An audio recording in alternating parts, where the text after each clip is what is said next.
From advertising to software as a service to data. Across all of our programs and clients, we've seen a 55 to 65% open rate. Getting brands authentically integrated into content performs better than TV advertising. Typical lifespan of an article is about 24 to 36 hours. If we're reaching out to the right person with the right message and a clear call to action, then it's just a matter of timing.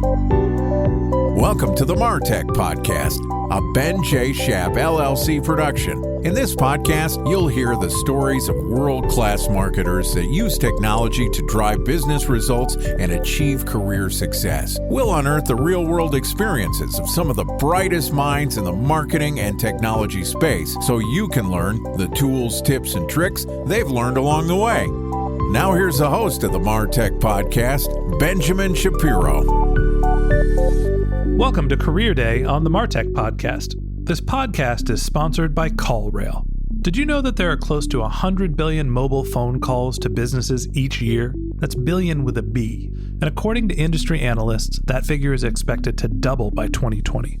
Your business phone is one of the most powerful conversion tools in your arsenal. So what are you doing to optimize how you use the phone as a marketing channel? CallRail provides intuitive software that enables smart marketers to know what makes their phone ring. Their self-service analytics platform tracks both offline and online marketing campaigns to provide campaign attribution and performance insights. Their call scoring system uses machine learning to analyze every call your business takes to help you understand where they're coming from and which are the good leads. Trusted by more than 100,000 brands and agencies across the world, the CallRail platform will help your business with everything from call attribution, routing, and conversion rate optimization. For most businesses, lead acquisition happens online and customer acquisition happens over the phone. If you're ready to optimize how you use your business phone, visit callrail.com/martech to see how CallRail can be the difference in your marketing and sales efforts. CallRail, call tracking for data-driven marketers. Today we're going to learn about the skills accumulated and the lessons learned from a great marketer throughout the various stops on her career. Joining us for Career Day is Michelle Robbins, who is a marketing technologist and software engineer. Michelle is in the midst of a very luxurious-sounding educational sabbatical. But prior to taking some time to recharge her jets and learn some new skills, Michelle's held a variety of roles spanning from working at Disney as a marketing manager, running a web development consulting firm, and most recently she was the SVP of Content and Technology at Third Door Media, which owns the marketing-focused properties that include Marketing Land, Search Engine Land, MarTech Today, and of course the MarTech Conference.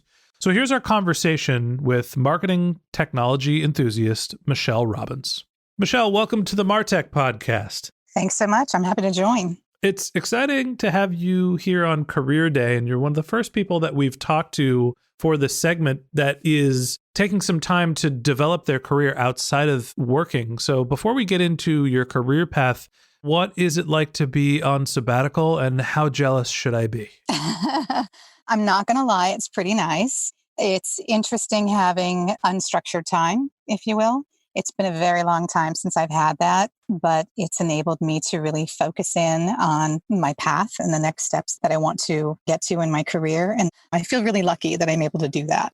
I don't know if I've said this yet, but I hopefully have alluded to it. I'm jealous. I would love the time off and spending time learning what you're doing. While I do learn a lot from producing the MarTech podcast and I enjoy what I do, taking a personal break to focus on yourself and develop your career sounds like an amazing opportunity. So let's talk about, now that we've talked about what you're doing a little bit, where it all started in your career. Tell us a little bit about how you got into marketing. Well, I first got into marketing actually straight out of college. I was very involved in my college radio station, KUCI. So once I graduated from college, I joined Disney. They had a commercial record label called Hollywood Records. So I joined there to work in the alternative promotion, securing airplay for their artists. Mm-hmm. So the marketing and promotions department typically are segmented to focus on the type of radio station. So you've got rock stations, you've got classical stations, and then you have alternative stations. So nationally, Those stations are like K-Rock here in LA. Live 105, I think, is the one here Live in 105. the Bay Area. Yes, I worked with Live 105, worked with all of those types of stations across the country. And you are essentially marketing your artists to the programmers at those stations to get airplay. Okay. So this is essentially kind of pre the technology boom. You're working in the music industry, and the marketing experience that you're getting is trying to secure placement for artists on specific radio stations that are a good match. So you're learning a little bit about targeting and impressions, and a little bit also probably as sales and field marketing as well. Oh, absolutely. So I had a field staff that worked in the local markets, specifically representing all of the artists. Then I also had working with me people that would work to secure placements and in-store airplay. So back when there were record stores and you went into a record store and you heard certain artists playing, that was largely at the behest of the record companies working with those retailers to secure not only in-store placement and sales, but promotion within the stores. And we worked with smaller independent stores. Interesting. So you started off in the music business, but eventually you transitioned into technology. How did that happen? And then this is, again, looks like the relatively in kind of the middle of the 90s, as the internet and software industries were starting to boom. How'd you make the transition from the music industry as a marketer into technology? I had a couple of friends that had also gone to UCI, and they had a startup in Orange County. And the startup was focused half on software development and web server utilities. And then the other half was honestly one of the first agencies in Orange County to start working with clients on developing web presences and marketing on the web. So what was your role and set of responsibilities there? When I first joined, I was sort of an all hands kind of person. It's a startup. It's a startup. Everyone's an all hands person. And then ultimately, I led sales and marketing for the software side. Okay, so you basically had some sales and marketing experience. You were figuring out how to do some promotions and build a network promoting musicians to get their content to be played. And you took the skills that you had accumulated from that first stop in your career, more of a traditional marketing background, and started applying those in a technology company. Absolutely. Tell me about what the experience was like moving into technology at that time. Well, for me, it was brand new because my background was not in technology at all. And in fact, if you were talking to me 25 years ago and telling me, in 25 years, this is what you're going to be doing, I would have laughed at you because I never would have expected to take to technology as naturally as I did. And I worked with some great people who were great mentors. The interesting thing to me is you're working in the technology sector, and it's the early 90s. And one of the things that we've talked about a few times, and pretty much with every woman who comes on the podcast, is how, it hasn't always been an easy road being a woman in technology. And I'm sure at that time, maybe you had some eyebrows raised based on your gender and how you got in that field. Did you feel that at the time, or were you just one of the people working and because the industry was still being developed, didn't feel like there was a gender bias at all? I didn't feel a gender bias within the company that I worked for. They were fantastic and ended up being the most influential people in my career path. But the software side, we would demo in the Microsoft Pavilion at Internet World. Mm-hmm. And it was so funny because I'd be demoing our software for people. I think it was the first year we did this. And about halfway through the first day, a couple of the engineers came over to me and they're like, people are just coming over here to talk to you, aren't they? They're not interested in these products. I'm like, yep, welcome to the world of being a woman in tech. I hope I don't get fired for this, but there's the booth babe strategy. Right. And the good news is it's my podcast, so I don't think I can get fired. But it is reality that companies hire attractive women at events because most of the people that are going to the event that they're trying to sell to are men, and men are attracted to pretty women. So I get how that can be something that is used to your advantage, but I'm stepping on the third rail here. I'm just going to shut up and ask you more about your career. Well, I should add that I was wearing a company polo shirt. Remember how back in the 90s, everybody had company polos with their logo on them? I was wearing that in khakis and probably a ponytail or something. So I wouldn't say that the company was utilizing me as a booth babe kind of strategy. I literally was just a woman in the building. And what was remarkable to me, because I wasn't used to being kind of the odd man out, if you will, in that scenario. And it was when we would go to tech conferences and tech things, and I would go to the restroom and there'd be nobody in the restroom. It looked like it hadn't been seen in years. That's when I realized, wow, there aren't women in tech. It was interesting for me to learn as well, because I never thought that there wouldn't be women in tech. That was never part of my experience. I knew lots of scientists and women who were very technical. So it was a bit of a shock to me. It was more pronounced actually when I left doing sales and marketing and started pursuing programming and engineering. That's when I started being literally treated like a zoo animal. Great transition to get us away from talking about the Booth Babe strategy. Thank you for your help. And tell me a little bit about how you made the transition from being a marketer working in a software company to actually doing the engineering. And obviously, I want to hear about why you felt like you were being treated like a zoo animal. So I really believe you really have to understand and know your product to sell it and market it effectively. And that was very easy for me in music. But in technology, since it was entirely new to me, I didn't have a native understanding of these things. And I really wanted to understand, how does the product work and why does it work this way? And how did you decide to add this feature, that feature, and those kinds of things? So I asked the team, can you explain to me how this functionally works down to the very most basic level? Because I thought that would help me do a better job of selling it and marketing it. And they were fantastic and said, yeah, great, let's do that. Set aside some time in the conference room, pick a topic, and we'll teach you. And that kind of got the ball rolling for me. And from there led to me going back to UCI to take courses. Okay, so you went back and got more education. You basically understood the basics of technology as it related to your role in sales and marketing, but then you went back to get some education to actually learn the coding component. Yeah, I went back and took a number of programming courses. At that time, primarily focused on Microsoft Tech, because that's what the company did. Okay. It was continuing education. I just picked specific programming classes that I know I needed to learn.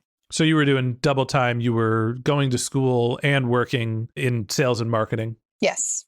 And then at some point you transitioned to running what's called Beta Girl web development. You did that for a fair amount of time. Well, I'll let you tell the story, but you end up going out on your own. What happened there? So the software company relocated to the Valley, up to San Francisco, and I was not going to relocate with them. It's not a bad place. It's not a bad place, but my home has always been LA. So they were relocating up north.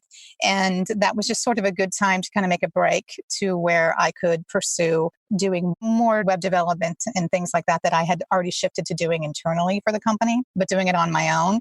So I ended up continuing to work with the software side, as well as the leader of the online side that was sold to another company in Orange County.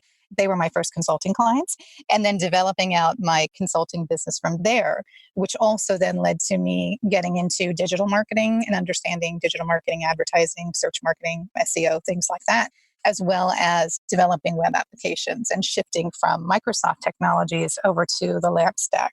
What was the stack? LAMP, Linux, Apache, MySQL, PHP. Okay. It's interesting to hear you talk about how you got into consulting and who your first client was. From my understanding, is generally a couple different ways that people start consulting businesses. They have a bad breakup with their previous company and they go out on their own because they don't know what else to do. They make a strategic choice to go be a functional area expert and they bring their existing employer with them as a consultant, or they basically just take a break, come back and start working on short-term projects because they need an emotional break and take it from there. Sounds like you had a great relationship with the company you were working with. They moved and you sort of continued to work with them and developed your consulting business from there. Absolutely. Like I said, I really do feel like I've been fortunate to have such terrific mentors and coworkers. And these guys were all really supportive of me doing what I did. And in fact, the person that ran the online company that was sold, and then he moved to London for a while, when he started another startup, which was Third Door Media, he basically said, quit your clients and come work for me again. So that sort of circled back. Interesting. So while you were working for yourself, managing Beta Girl web development, you said you were creating applications for people and also learning marketing. Tell me a little bit more about what you were working on and specifically about some of the marketing technologies that you were focused on. So at that point, because again, this was pretty early days in the late 90s, the marketing that I did with the clients was focused on search engine marketing. So SEO, just making sure their sites were set up properly for search engine indexing and showing up in the SERPs. So it was a lot of, at that time, focus on content and keywords and meta tags and kind of the basics, the things that these days everybody already knows and doesn't have to even think about to do properly.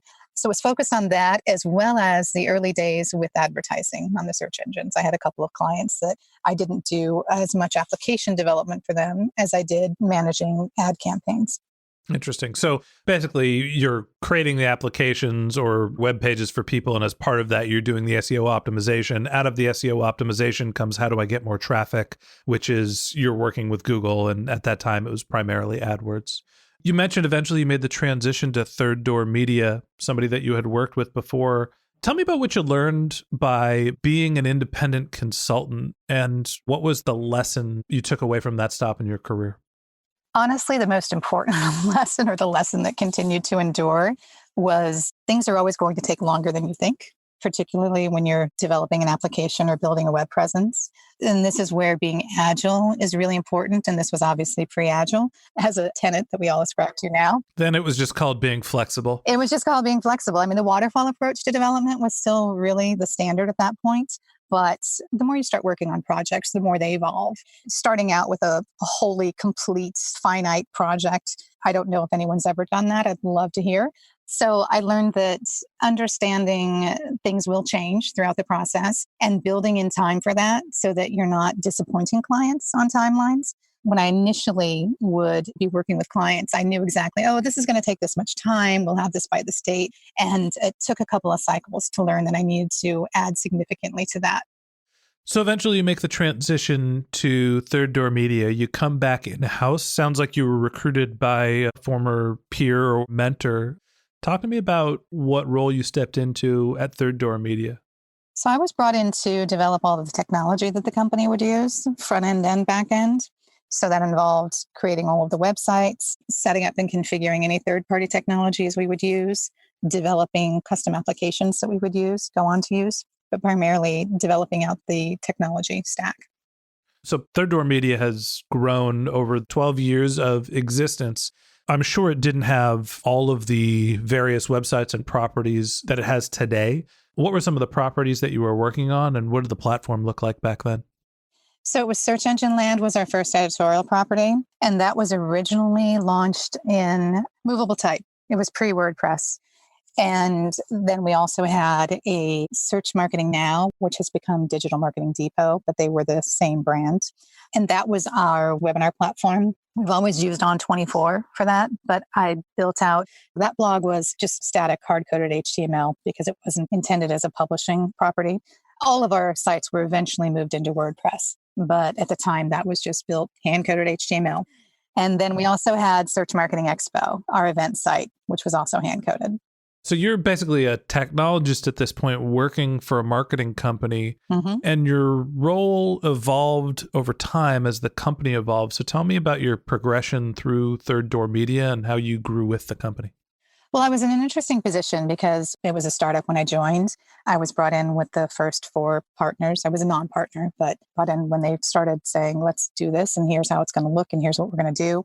And since I had both marketing and technology experience, and being in the role that I was in, I worked with all of the brands. So I always worked across the company. I always worked with sales, with marketing, with the executive and editorial. In fact, worked on the editorial team with helping to develop content for the Search Marketing Expo events because I was so seated in the industry, basically.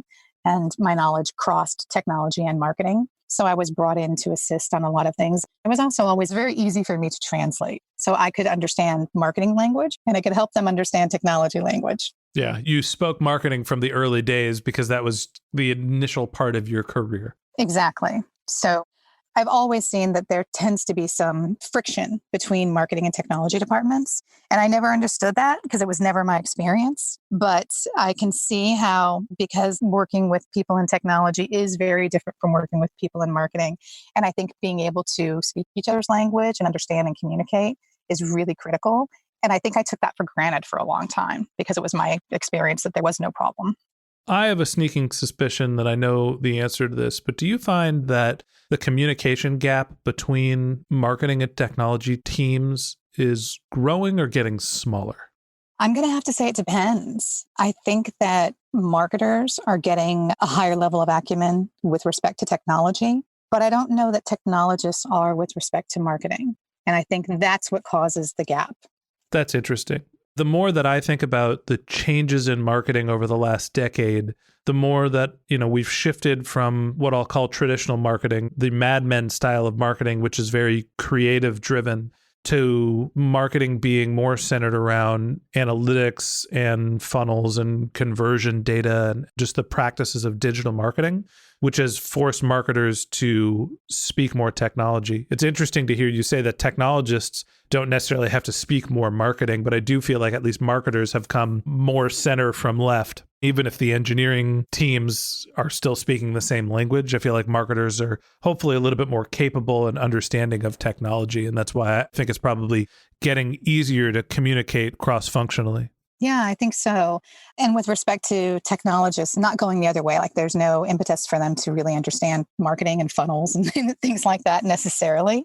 But I think it would be helpful if marketers worked with technologists on understanding those things that they don't natively understand to try and head off at the pass, that kind of gap. One of the things I always did when working with clients, I would get these RFPs, and the RFPs are traditionally drawn up by marketers. So I understand that they use these briefs to sell up the chain to get budget, but also send it over to the technologist. And there was one that was literally 10 pages of buzzwords, just 10 pages of buzzwords. And I had to send it back with, please tell me what you want this to do. Because I wasn't able to understand what should this application do based on all of the buzzwordiness. And I think that's where the problems are the most highlighted. Yeah, the artificial intelligence should map to the data science practices that are used in our machine learning algorithms, which force our marketing automation services to drive revenue. Exactly. Just tell me what you wanted to do. Exactly. And that worked actually in working with Third Door and working across the departments, because the other thing that's happening, because there are so many technology choices for marketers to make, and often that choice is being left to the marketers. So without understanding how a given piece of technology actually integrates with existing technologies they're using. So I've always found when, someone would come to me and say, hey, I saw this, can we use it? I would always send it back with, what does this do that you can't already do? How do you need to use this? I would have a set of questions that I would ask them back before just saying, yes, we can implement this. Here you go. And everything's great. Because I think that it's incumbent upon the technology department to then also educate and inform the marketers on how to really get the most out of any piece of technology they want. On the bright side, the change in dynamics for marketers needing to understand technology more and how there are so many choices and it's difficult to make the decisions with your technology stack, it's created a vacuum for talking heads to create podcasts discussing marketing and technology and how they overlap. So it's not all a loss if you ask me.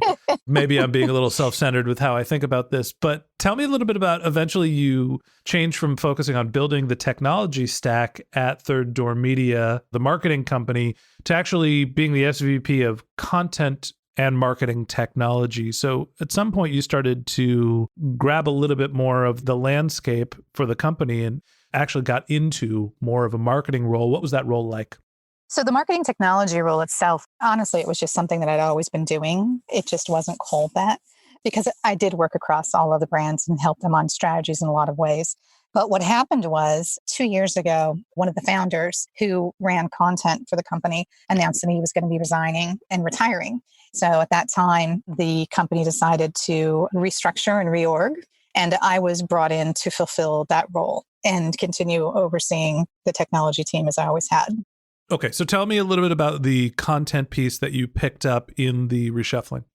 So part of the reorg involved really focusing on aligning content across the organization and across the business units instead of keeping them separate and treating the editorial properties as distinct from what our marketing services team was doing and what our event marketing team was doing. Because our audience is one audience. So we just decided to align all of those goals across and take a really strategic look at our content opportunities and the ways that we can use our content across all of these business units. So I was brought in to effectively enact that strategy. I'm not sure I understand. I get that you are a multi-property entity, right? There's multiple different websites or multiple different brands, right? And you own the technology stack that's underlying. But when you pick up the content piece, are you saying that you're basically building content that applies across all of the different properties, or what was the strategy there? Sure. And it was really more of a refocusing and integrating more tightly the different groups. It wasn't something that we weren't already doing. Obviously, we have a significant amount of content and we're doing a significant amount of marketing with that content, but it was more strategic. So for example, this was before people were really paying attention to GDPR. So part of our content strategy then was I said, okay, we're going to need a GDPR guide so that people can really just understand and get their hands around the fundamentals of what this is and how it's going to impact marketers, especially in the States where people didn't necessarily understand. And then take that guide, and then that guide becomes a white paper or an ebook, another asset that the marketing services team can use to do lead gen for either our external clients as well as our own event marketing team. And then we could also do a webinar surrounding GDPR. In fact, I think that we did one. I think that might have been one we did with Scott Brinker. So it's basically leveraging our content across the different divisions and domains in a more strategic way than we had been before for audience acquisition growth. Interesting. So essentially, the strategy that you implemented was to expand the life cycle of the content that you were producing by repurposing it across multiple different mediums. You're writing blog posts or a guide, and then you're repurposing it to white papers and blah, blah, blah. Absolutely. And then also understanding the data and our audience and the types of content our audience, and especially our targeted core audience, was interacting with. Taking those same learnings and insights and applying them to our programming at our events. So it really went across the spectrum. Okay. So basically adding a data lens across what the content that you're creating to make sure that you can repurpose it and make sure that you're promoting the most popular and engaging pieces of content. So eventually you step away from Third Door Media into your educational sabbatical. Talk to me about what's happening in your career now. Where are you focused and what are you doing? It actually started 2 years ago. God, I'm jealous. Well, not the sabbatical. No, okay. But shifting my focus. A couple of years ago, I took a 10-week certificate course out of MIT on big data and social analytics. And I've always been a data nerd. I could research papers all day long. I'm that kind of weird. And I took that course and I took it sort of as a proving ground to see if data science was what I wanted to shift into for my next career. And it was. I loved it. I really enjoyed it. I had a great time doing that certificate. But it was also at that same time that the announcement came that Danny would be resigning. So the opportunity opened up to take on the content portion at Third Door. So I did. But after a year, I realized I need to decide, is content going to be my path or data science? Because there was not time for both. There was just no room for it. So that's why I left and decided to refocus on data science. So what I've been doing is I've been taking a programming for data science course that I'm just pretty near through. And I've started looking at various master's programs because my goal is to start a master's program either in the spring or the fall of 2019 in data science. So you're giving up on us marketers. You're using your technology background and you're doubling down on understanding data science. But I don't think that's leaving marketing behind. I'm obviously kidding, but you didn't want to continue down the content development and content marketing path and are more interested in how data interacts with technology or how you can use data to improve technology than focusing specifically on content marketing. And I would argue that content is data. That's a bold statement. Go on. So content is data, and understanding what content is surfacing, what content is telling, and how to change that content in response to what you're learning from the data about it, about how people are interacting with it. And a lot of it goes to a lot of the work that's being done around emotional. There's a platform called Persado that is AI driven, and you essentially feed it your content. And then it tells you the best way forward to market, essentially. I don't know if you're familiar with it or you've seen it. It's pretty powerful. I've tried to find someone that's used it or is using it and having a tremendous amount of success with it. It's still pretty new, so I'm not sure how many people are. But that's why I would say content is data, because you take content, you analyze it, and it informs changes in content and marketing and sales. Interesting. I don't know if I would necessarily agree that content is data. I think that out of content comes data. Content produces data that tells you how the content performs and can be used to influence your marketing. Saying that content is data makes me think that the underlying way people consume content is by thinking about ones and zeros and cells on a spreadsheet. And there is a difference between someone producing content for Instagram that creates data about their behaviors than that photo actually just being data. I don't know if I 100% agree, but I definitely think they are tightly wound together. I would argue that Google sees content as data. Yeah, I guess. I'm happy to agree to disagree. Well, okay. You're probably right and I'm probably wrong, but let's go on to a little bit of a different topic. As you reflect back, you've gone from working in the music industry early in your career as a marketer. You learned technology and were an independent consultant. And then you became an executive at Third Door Media, managing technology and content. And now you're transitioning into becoming a data science expert. And all along the while, you've been working your way up to be a female executive in marketing and technology. As you look back on your career, what advice do you have for the other people that are interested in following your career path, and specifically for the younger women who are potentially listening to this podcast? I would say seek out mentors. Don't be afraid to ask questions, because it was my asking questions that led me on this path.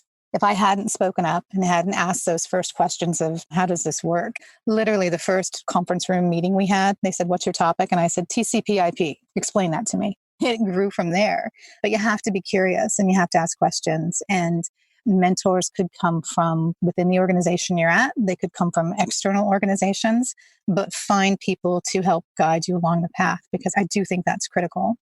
It's one of the common themes for most of the women who have come on this podcast, and I've specifically tried to ask them what their experience is being a woman in marketing and technology, because most of the time they have said, it's really important for us to have mentorship. That's not something we necessarily get. And it's really important for us to have the support of other women in our industry. That's really a common theme that is coming up with me, of the value of women being a template for other women. Absolutely.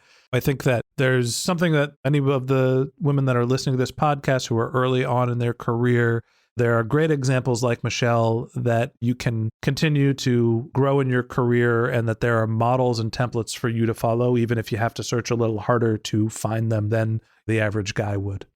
Yeah, and I absolutely think it's also incumbent upon women to bring other women up the ladder with you. Don't climb that ladder by yourself. So I'm very involved in mentoring other colleagues, people that I work with or have worked with, as well as young women. There's a nonprofit in LA that I work with that I specifically work with, keeping them focused on paths in STEM, because I really believe that you can't be what you can't see. So the more women that are in these kinds of roles and in these positions, I do think it's our responsibility to work with the younger women. Well, I appreciate the work that you're doing, serving as a good role model in marketing and technology. I appreciate you coming on the podcast and telling us how you've gone from a marketer to a technologist and on to a data science. So good luck in your ongoing education. Thank you so much for having me. This has been fun. It was great to have you on the show. And that wraps up this episode of the MarTech podcast. Thanks to Michelle Robbins for joining us. If you'd like to learn more about Michelle, you can click on the link to her LinkedIn profile in our show notes, or you can send her a tweet at Michelle Robbins, MichelleRobbins.